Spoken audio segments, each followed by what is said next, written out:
Slapstick Theater, David and Jonathan. This is Jonathan.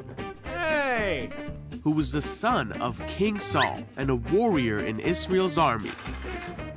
This is David, Hey! who would later become the king of Israel. Alright? After David defeated a great giant, he was brought before King Saul and he met Jonathan. They immediately became friends, Yeah!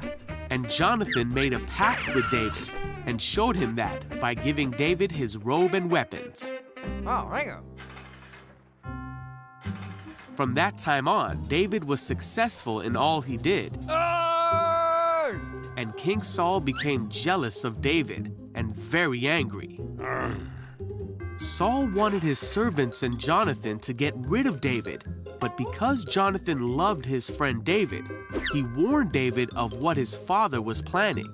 Oh, Jonathan went to his father, King Saul, and talked him out of harming David. okay.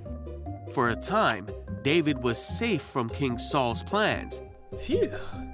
but not long after, the king's jealousy and anger came back, and he tried to kill David.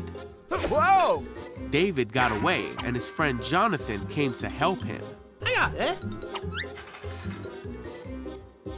Jonathan tried again to talk his father out of hurting David.